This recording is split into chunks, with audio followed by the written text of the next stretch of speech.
Welcome to Breaking Through the Contradictions. Here we openly discuss various contradictions and challenges that we pass on and also teach our children that, if not addressed, will impact the individual development of each child. We will explore the topic, share pertinent information, and provide ways for you and I to take action. We look forward to you joining our conversation. So let's get started. The views and opinions expressed by the guests, speakers, and participants in this context are their own and do not necessarily reflect the views or opinions of the organizers, hosts, or any affiliated individuals or organizations. We encourage open dialogue and diverse perspectives, but the individual viewpoints shared during this discussion are personal and should not be attributed to any collective entity involved.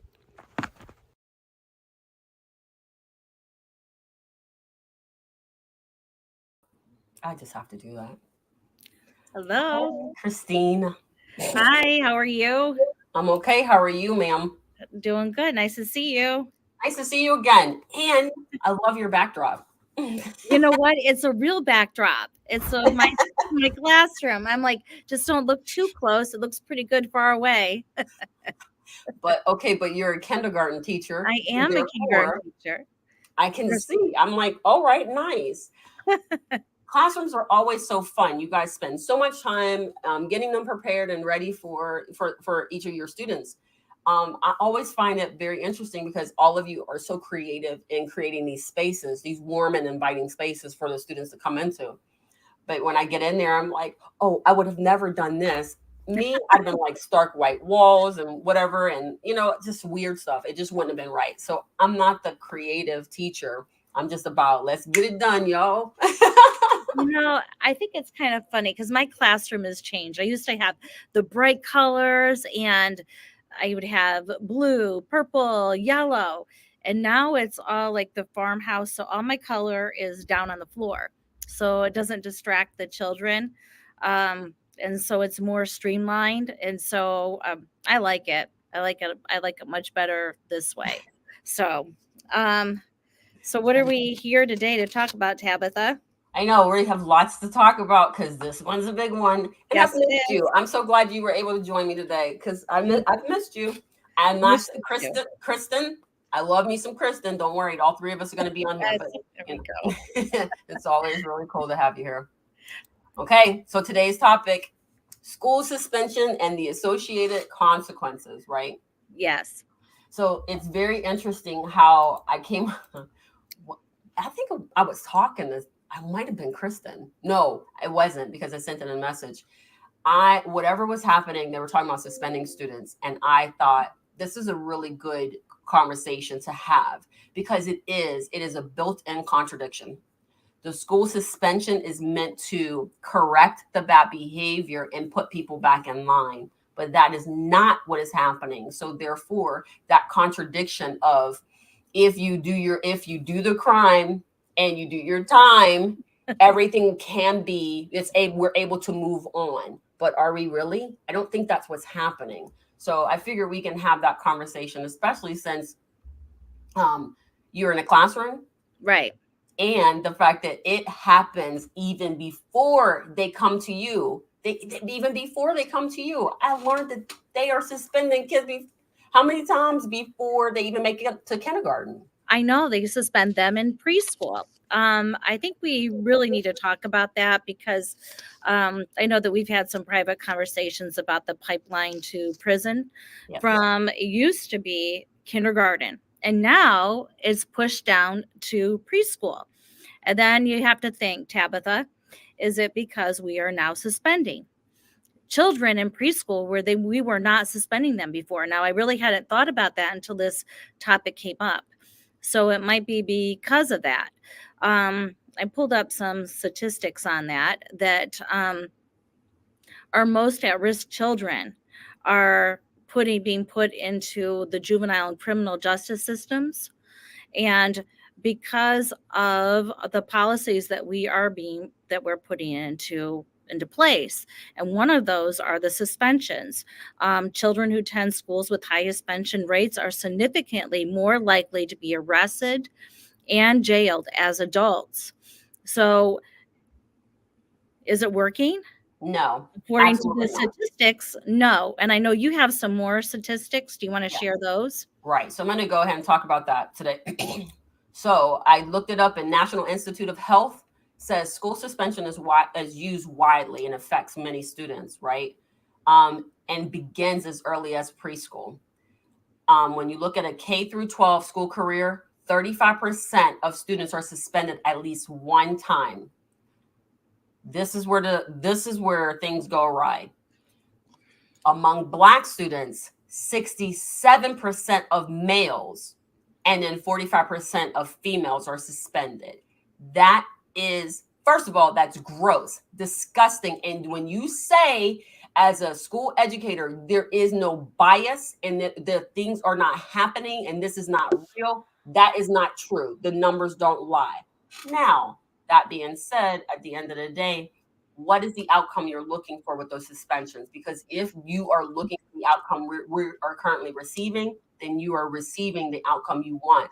And therefore, that financial windfall is working for you and hurting the rest of us. So when we look at it, 3 million students each year in the United States are suspended, right? Out of school suspension, okay? And suspension affects minorities and students with disabilities at a higher rate than their peers. Disgusting. Yes. I'm just saying that's not cool. Right. When you look at it again, so school suspension being widely covered, this was the 67%. Let me explain. It increased in prevalence beginning with the 1994 Federal Gun Free Schools Act, which mandated that schools adopt zero tolerance policies that punish students who have weapons in schools with at least 1 year suspension. Subsequent zero tolerance policies at state and local levels mandated suspension for possession of illegal drugs. I get it. Possession of over the counter drugs, including, this is the part, including ibuprofen and cough drops, and subjective offenses such as insubordination. Okay, ibuprofen, girls need those at least once a month. So I'm gonna need y'all to settle down. And what the heck is a cough drop? What are we doing? Why is a cough drop a problem? I don't know. I'm just curious. I know it's so weird. It didn't used to be like that because I remember I used to be sent to school with cough drops, but you can't be sent, no, I can't even have my children have them because they're, passing them out like candy sometimes. So we Well, have come to on, tastes collect like candy. that and we can't have, then I have to call the parents and then all of that. They can go through the nurse. They could give their ibuprofen to the nurse. I don't know if it's like that in all states, but I think you might need a doctor prescription or something like that. I know at least that we would need something like that. But um it's I'm going to go back Go back. to a statistic that you had mentioned, Yes. Let's and do it. it is about the black males Mm-hmm. and the minorities and special ed students. Yes. We are doing a huge disservice when that happens. We need to be looking at how we are handling the situations and if we are being fair and equitable as teachers and also as administrators. So each time that if a child is suspended, that needs to be looked at. The demographic part of it needs to be looked at. um, I know that we have Department of Education comes in and they take a look, DOE, and they take a look at our statistics. And if we are not right on the demographics and who we're suspending, they come in and they look at our data very carefully, and we have to answer to why that is happening. So obviously something needs to change. Yeah, but wait a second. What is looking at the numbers going to do? Unless you make a change, I can look, So I they looked at started cakes and looking. cookies all day. Sure. So we started doing some restorative justice practices in our schools. And so a lot of the teachers were getting training on that to make sure to help ensure that we were meeting the needs of all of our students. We are still suspending. Um, I think that we could discuss further some alternatives to suspensions because obviously we just talked about it. It's not working. It's not. And we need to figure out what we can do differently to help meet the needs of all of our students, not just a certain segment of our population. Um, so both of us have children that have special needs, Yes. and you are a minority, so this hits you twice. If you think about that, it hits twice as hard, Yep. which is not right. So we I was known in the school for one kid, but not known in the school for the other. So I had two in the school. I mean, they travel, together sort of. So one would go in first, the second one will follow. They would move together for a little bit, and then they would split again and then meet up again. But the one when she would go in, no more people, they knew I existed. I filled out the paperwork. I did what I was supposed to do. So she was the what I would consider the average child, right? Um, and that no one really knew. They didn't see me that often. But when the second one showed up, and that's a sped kid, but you now everybody knows me because now I'm down there. But I Right. will share that the one time I did, I love the fact that you were commenting on Save Our Kids, and where you mentioned that the parents should tell the school of the challenges that you're having and some of the ways that they can help, that our information can help them overcome some of the challenges that they would have when they're at school. Right. Well, for my situation, I did inform them. I was like, hey, please don't put my child in a classroom that is not very, very structured by the teacher, right? I need that person to be very similar in strength and tolerance as I am. And it either needs to be a man or it needs to be a woman who's strong enough, but it can't look like somebody he can go to school with. So each year we go through this, and I know sometimes you can't always do that. However, we have been working that model that haunts his whole entire school career. We get to a certain point, and somebody in their infinite wisdom decided that parent doesn't know what she's talking about, and therefore we're not going to listen to her. And what they did was they placed him in with a person, a young lady, and that went horribly, horribly wrong, right? Because I was about to sue the district. Let's be very clear, because they put him direct line of danger because she did not know how to control him and another student, and that student had my kid in a headlock Mm. because of her direction. And when I came in and I sat down, they called me in for this meeting. I came in and sat down. I'm sitting next to this person, right? I didn't know who it was. I thought it was a child. I thought it was another student in the school. And I stand up and she stands up and we're going. I was like, okay, who are you? And it turns out she was his teacher. And once I recognized that, all the pieces started to make sense. But the point was is that he was going to be suspended for things that he didn't have control over, but she had 100% control over. So you put him in the line of fire for him to be exited out. And I don't understand why we would do that.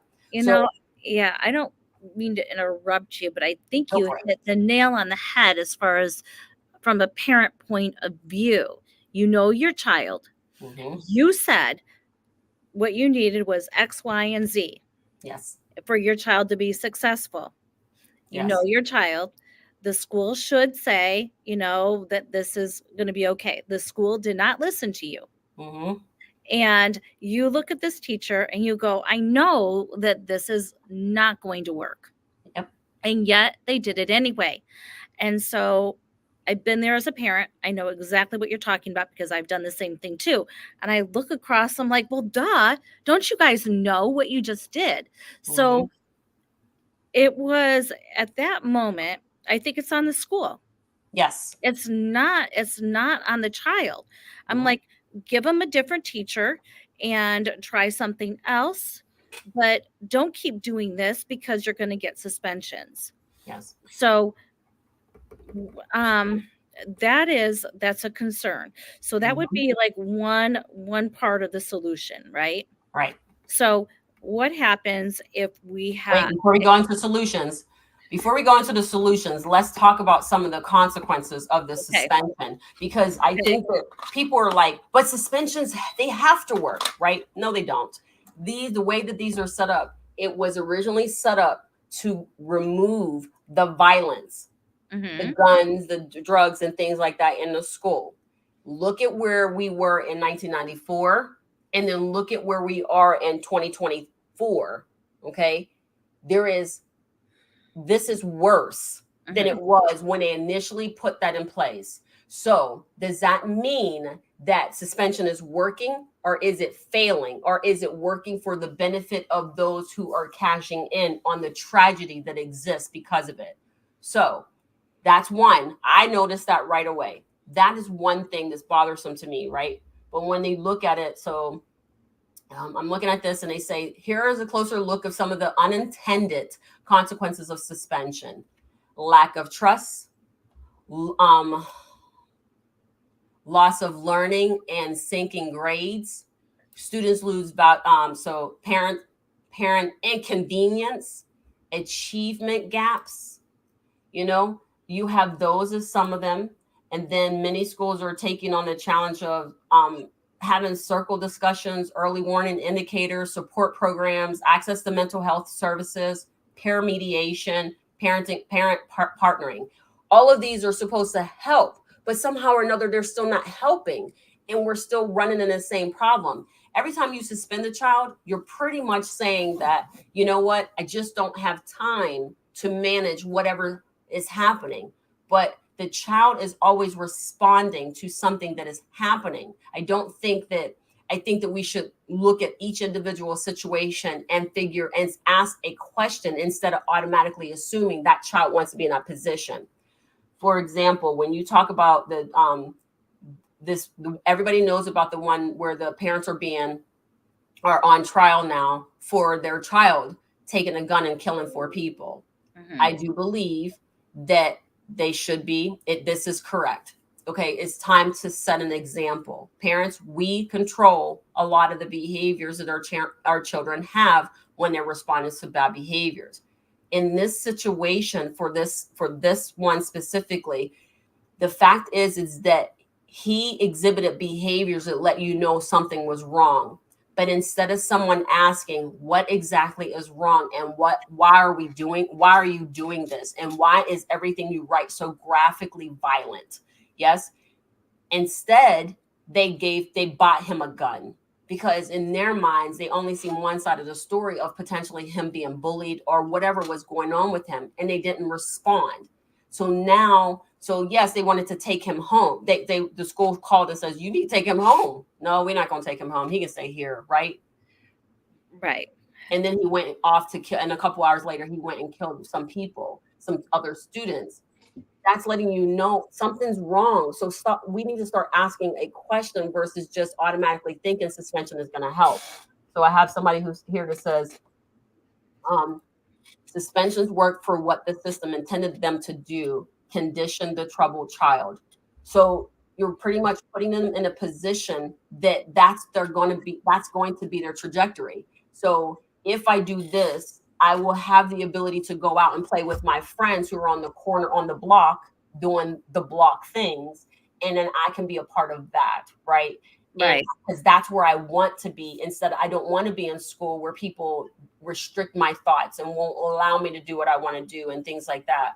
I just feel like we're not asking the right questions, and the suspension is once you commit the crime, you're forever that criminal, and that can't be that way. That's why the school to prison pipeline works so well. I would strongly agree with you on that too. Um, it we have to do better, and it is does design what we intended it to do. We are ostracizing children because we then say that they are suspended. Everybody has. sometimes, like even as a parent or as teachers, sometimes we have more patience than other times. So Mhm. does it have to do? It has to do with a myriad of things. It could be that we're like, nope, we don't have time for this today. I really need a break. Um, and that we're just like, nope, I'm not going to do it. Um, it could be the same thing that they have been doing previously. Mhm. Um, so one of the things that I take a look at too is that um, I rarely contact my principal for behaviors, rarely. And the reason why is because as a teacher, I feel it's my duty to handle things internally. So I go through a lot of different things like talking to the student. I give them breaks. They do deep breathing. I try like exercises and that type of thing, and a lot more other strategies before you know before I yeah, sometimes I'll call a parent, but I've done all of those things. I'm like, hey, I've done X, Y, and Z. What can we do? So we really need to start really working together to try to negate this, because obviously it's not helping, and it is affecting our children's self-esteem. Not only that, I did not hear you mention anything about the social and emotional aspects of Not yet. suspensions, because the more that the children are suspended, the less they are with their peer group. The less they are with their peer group, the more that they do not belong. The more that they do not belong, the more that we have these repeated types of things, because guess what? They don't really care. They have no buy-in, and they just don't care. So we have to do better, because what happens is that suspension can lead to another suspension, which leads to another suspension. Mhm. And it just continues from there. And like we said, Right. we got one person that says when they would get suspended, they would get more trouble while suspended. So it's leading into that. So Yes. all you're doing is you're helping them hone the skill of being suspended and being excommunicated from whoever's going to keep them in line. Because let's Mhm. be honest, when you look at the student body, they all break up. They break up into these little cliques or Yes. into these little groups, right? And Mhm. with that being said, what ends up happening is that now they form these little communities. Then those communities, and my children have confirmed it, those communities actually keep them straight or help them Yes. derail. Yes, So they do. Because she said, my daughter, I was like, I'm so confused. It's like what I say doesn't matter until you talk to your friends. She says our friends don't allow us that if they're on a trajectory that's going to improve their lives and we're on a trajectory where it's going to derail ours, they tell us right away. That's not smart. You might want to change that because we're not going to tolerate that. So our communities, they are building their small little pods of communities and they're learning how to navigate those communities. And inside those spaces, they have built-in consequences. If you are going to do drugs, in a community where drugs are not readily used, they're going to tell you this is not something that's acceptable. So therefore, I need you to not, you either don't do it with us or you can't be around it. You have they've set the boundaries and then they have to adhere to those. Children are teaching us what they need, but we believe that we know better because 50 years ago it worked like this. That's not how this works anymore. It works differently. And now it's time for some of the solutions to come into play because I'm looking at the fact that how do you suspend somebody from for preschool? Those little people are coming from home where couple things. One, they're either the only child there, or two, they're jockeying for position because they are the baby and everybody's treating them badly or whatever. So they're biting, they're kicking, they're fighting, at home. And when they come to school, they have to learn not to do that, right? Yeah. So you have to figure out how to stop them from biting. You have to figure out how to teach them their kindergarten skills.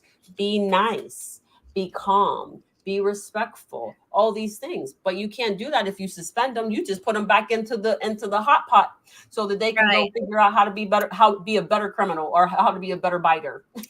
Well, I mean, like what I just heard you say was a very important word, was teach.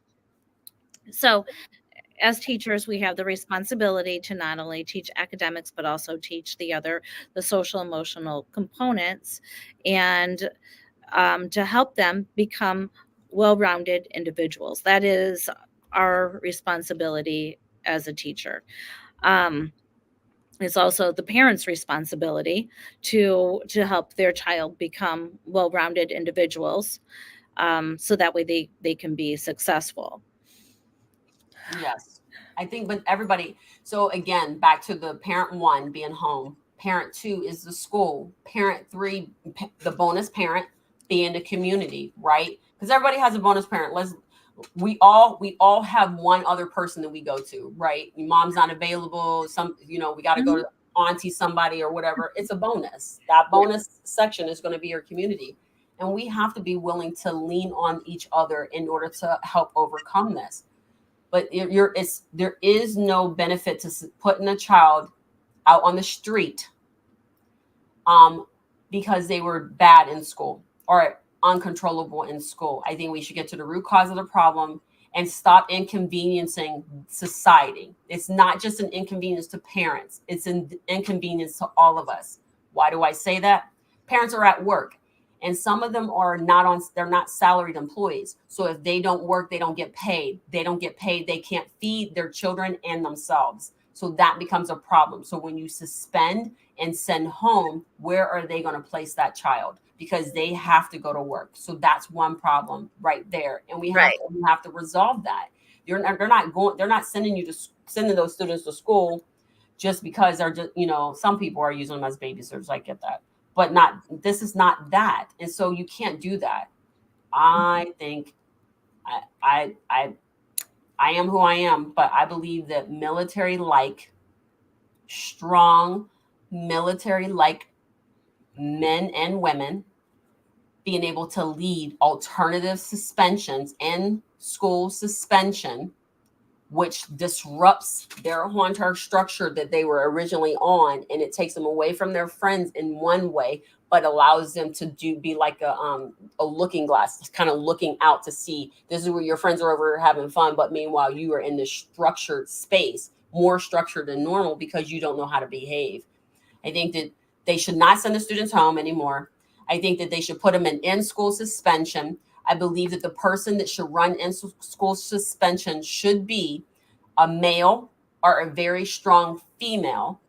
And I mean in personality. I do not mean in body type or in strength. I'm talking about there's very strong personalities that are actually able to get children to pay attention and get in line. And I think potentially might be more in line of like an ROTC program or something to uh, that effect in order for them to get their education, but then get their critical, independent, and structured learning underneath the same roof as their counterparts. And then So I feel like they will help to solve some of this. I would also say that a social worker needs to be involved in that mix, for the fact that they need to get to the heart of the matter and to figure out how that they can reassimilate back into the general population, because we don't want to keep them there, for all the way through their school years. We want to make sure that they can go ahead and enter back into the general ed setting. Um, but they do need structure. But one thing is that we need to make sure that all avenues have been checked off before we do that, before we put them in a very restrictive environment. I knew of a student that was a special ed student, and they were thinking about putting them into the best program. They would have been eaten alive, but they had a lot of behavior issues, that they could not meet in the general ed setting. That goes also back to what you said. They didn't put them in the right kind of classroom for that child's needs. So I think that that needs to be looked at first before we go, yep, let's go ahead and put them over into this classroom because they're this kind of student. So that's something that I think about. They need to be able to know that if when they go in, that they can achieve this X, Y, and Z, and that they can go ahead and get back into the general ed setting. I can see that. I can agree with that. I'm kind of having a hard time wrapping my head around child psychology, as child psychologist, only because if you look at all of the child psychologists right now that are helping with foster care and everything that's happening, those kids have already probably run into one at some given point in time, depending on where they live and what's going on at home. And then will they have enough space to be able to do that? Because there are a number of children who need support. Because there's one area that I know they have over 7,000 homeless children in their school district that they have to help manage, and that caseload can be extremely overwhelming for a psychologist to try to figure out what is going on and why children are going this direction. But I So also think there needs to be levels to the in-house suspension. correct. This one is more like social. So our social worker, what they do is they're getting small groups together so that way they can pull out. I could see a social worker taking students, let's say that they keep on hitting instead of using their words, and they just keep on fighting, and they fight, and that's what's causing it. Well, why not take that group of students and work with them on very specific skills, so that way they can help reduce those suspensions and help reduce the likelihood of that occurring. Um, and having very poignant conversations with them and asking questions. Why are they doing this? Because I Yes. think way too often we assume Yep. that this is why the student is doing that, but we never give them a chance to say why. No. And I'm gonna say, because my nephew was a biter. But every time we would come, so he was being bit. No, his sister was the biter. He was the receiver, but then his response was to bite back. Uh-huh. And so so when I was picking him up, I was like, what is happening? What are we doing here? And I found out that um it was it was siblings. Their siblings. She was biting him because when he came back, he had things that she didn't have. So her response to what he had was to take it, and then when he attempted to get it back, she would bite him, and she would break the skin. If you would have seen it, they should have removed her from the household. That's how bad the bites were, Oh. right? But the thing was is that I didn't lash out initially. When I learned it, I started to pay attention and figure out what was happening. And so what I started doing, what we as a family, what we started doing was every time we would drop him back off with his mom, we would drop him off with two bags, right? So we would drop him off with, if we bought him food to take home, we would give him one and say, this one is for your sister. Please give it to her, right? And then we were able to start curbing how she was attacking him. Now, I say that because we're talking about some of the little ones who are getting suspended. And the number one and the primary reasons why I've ever heard people suspending a young person has been for biting and hitting. So Number one and two. I'm going to chime in with you because I have a biting story. Go So I was a foster mom. I don't know if you knew that or not. And I ended ahead. up adopting out of the foster care system. Nice. And my son was a biter. I was like, I'm going to teach you how to talk. He couldn't talk. So children that cannot talk and they cannot communicate, they're going to bite. Do you know what? He never bit me.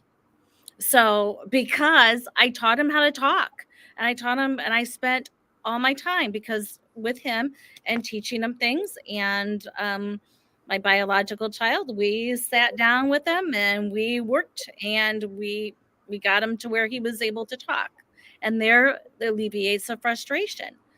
Because So, they are frustrated. That is why they're yes, biting. And yes. that's what, and so I can't remember being two. I can't remember being three or anything like that. I can't remember being Uh-huh. five, right? I can't remember those time periods. But so I can't go back to why would I bite? But Mhm. why do I lash out? Because it's the same difference. So if I'm lashing out out of frustration. because Mhm. I'm not being seen, or I'm not being heard, or I'm not being listened to. So those are reasons why. And that is actually part of the suspension. A part of that, the suspension actually, it actually makes the situation worse. Yeah, it, I it would agree. exacerbates everything at that point, because now you confirm that nobody cares enough to ask, why am I hurt, or why is this hurt person hurting people, right? You don't ask the question, and because you didn't ask, now you're alienated, and now you're saying, now I'm all alone, they don't really care about me, so I'm just going to wreck everything in my sights for whatever. Or you just go, for me, I've gotten suspended multiple times. To my defense, though, you back a cat in the corner, what's going to happen? Pity pat pat pat, and that's what happens, right? You don't. Mhm. That's what Yeah. happens. But I had exhausted all of my options to this point, and so I was afraid of the suspension. I didn't want to be suspended, right?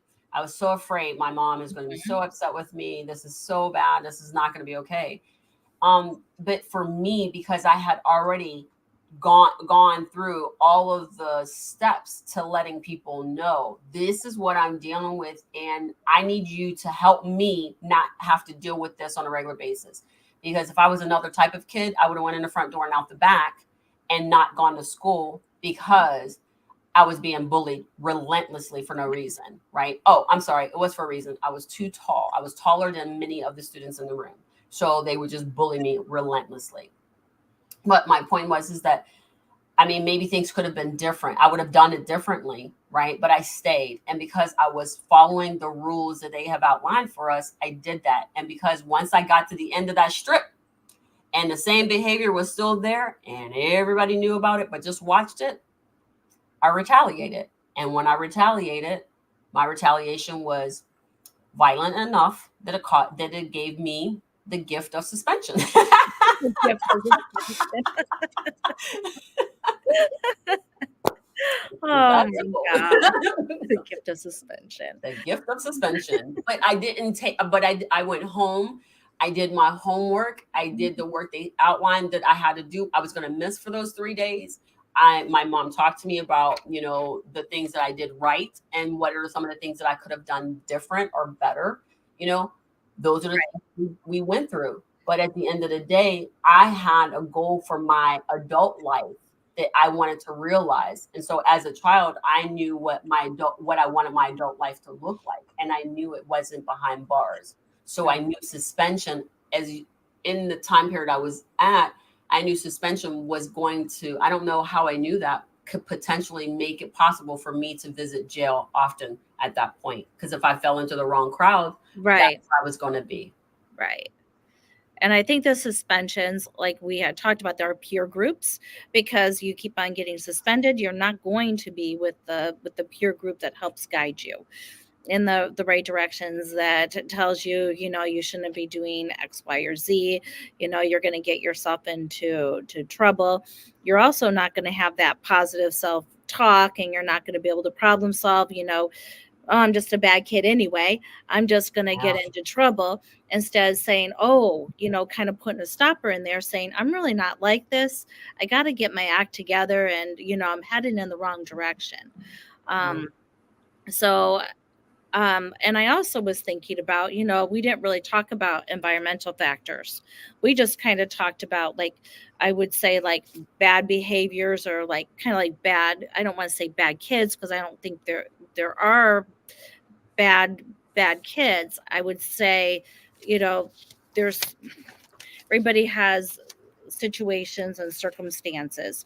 So, I think about some of the children that I've had in the past, or just thinking about what their home life might look like if they're sharing a bedroom with siblings. Okay, so their siblings are keeping them up. How are they going to be presenting in class? They're going to be tired and cranky. Okay. And so when you're tired and cranky, you're going to want to pick that fight, right? Leave me alone. Don't touch me. Or start fighting them. And is it really like them, or is it their situation? I'm not giving an excuse, but Then we need to come to, we talked about this, the core. What is happening at the core, and how can we solve that problem? Yeah, I'm glad that the first step is always to ask the question why. You feel as though you don't have time to figure out. So if you have 30 students in your classroom and you have 5 that are acting out, and they just take turns, one's on Monday, one's on Tuesday, and onward, right? So you don't have time to spend to figure that stuff out. And so I understand saying I need to concentrate on the 25 that are ready instead of the 5, But all the way up into a point, right? Tabitha, I'm going to tell you something. As a teacher, and I've been teaching over 30 years, that is a huge mistake if teachers do not figure out your 5 children, because I'm going to tell you what happens. That 5 turns into 6, That's then right. turns into 7, because you're looking at higher percentages. The other thing is that if you take a minute or two and you get down on their level, or stand up on a chair to get up on their level, however you need to do it, um, you need to talk to them and Yes. say, what is going on? I notice that you're having a hard time today. That's Mhm. showing compassion and caring, and it's opening Yes. up the doors. And guess what you just did? Yes. You just deflated a huge situation that can potentially escalate to, guess what? A Yep. suspension. Yes. And then, So, do you know what goes along with suspensions, Tabitha, for well, teachers? paperwork. Paperwork. Calling parents, going to the office, paperwork. When I ask a 2-minute question or showed compassion, Mm-hmm. I don't Save have you time. I don't have paperwork. No paperwork. No, and I very rarely have paperwork. I like that. I get it. I don't agree. I was told by a teacher, and we shall keep the names. We will keep the names a secret to protect the guilty. So, I was told that I don't have time to deal with 5 students that are out of pocket. I have to worry about the 20 that are not, that are right in line. So everybody else, they can go kick rocks. I don't really care about those kids anymore. And I'm saying to myself, why are you in a classroom? Because if that was a teacher for one of my kids, I would have snatched them out of that class and out of that school with the quickness, because there is no you I I care who my child is sitting next to in class. You know why? Because if they're cheating off of her paper, that's a disservice to them. If she's cheating off of their paper, that's a disservice to her. The problem is the conversations and the communications that the children have amongst each other convince them to do things that are not okay, right? Yeah. I mean, I had a student just the other day that was spiraling downward very quickly. So what I did, I was like, nope, that child's going to be tutoring. So I gave that child a responsibility to tutor another student. Guess what happened? To settle down. It settled down because they were made to feel important, and they are important. But I did not feed into them being a bad student, calling home, and then watching that cycle go spiral. Right. So I appreciate you as a teacher, and Kristen too, because you guys, you're still in the classroom and she's left the classroom, and I know so many other teachers who have left the classroom, and we're going to begin to start looking at some of these other teacher podcasts, because they're actually I ran across one that was actually starting to share some of the teachers' experiences, because so many people are like, it's the teacher, it's the teacher, it's the teacher. I'm here to tell you, even when I'm incorporating keeping your kids safe, yes, it is the teachers. Yes, it is the principal. And yes, it is the student. Everyone contributes to whatever outcome, whatever negative outcome that is being experienced and realized is everybody participates in that. Every single person, because a child has a mind of their own, they have personality of their own, and they want what they want. And unfortunately, we are thinking, no, because not my child. I'm gonna tell you right now, I don't have that. I do not have that in my They're like, not my child. I was like, Like, nope, I can't say that. I yes. didn't see them. Yep. I need proof it's not my child. I'm not saying that you're guilty. You have to prove yourself innocent. What I'm saying is that I am unaware of where your value systems lie when you are no longer with me. So therefore, I have to assume to a certain degree that you may be out there doing something outside of the parameters in which I taught you. So I have to be respectful of the other adults that come to me and say, your son, your daughter is doing X, Y, and Z, which is not in alignment with our mission and vision for their lives. So, how do we overcome that? That is actually a really good, that is, I suggest that to be one of the options that you use instead of suspension. So, as we begin to as we're wrapping up now, I just want to go ahead and provide you've provided some solutions that you use, and I've provided some of the things that I've had to do for myself. But when it comes down to suspension, Houston ISD currently, right now, people were so upset with the new superintendent because they felt as though he was taking away the libraries in the schools. Because he says there are no more suspensions. You guys were suspending kids consistently. That's because, oh, you're not going to sit down, you're being insubordinate, suspension. Oh, you have this problem, you can't get here on time, suspension. So they were suspending kids like unnecessarily. And what he started, I think, I didn't see the numbers. I'm just going by just some of what I see and hear, right? Mm-hmm. And from me, if you look at the data and it shows you that all these children continue to be suspended and the absenteeism is right in line with it, he was like, no more. You're losing education because you're putting the kids out of the building. So, nope, keep the kids in the building. I applaud him for that. Keep the kids in the building, put them in a space in which they can still be educated, and you force them into a structured environment. Because guess what? If you don't get them structured now, what, K through 12, you will end up with unstructured adults who do not know how to go out and find a job, do not know how to follow the instructions of the employer. You will find people who will not be able to keep a job for that reason. So my recommendation for suspension is stop sending them home. They don't need to go home. Stop sending them home.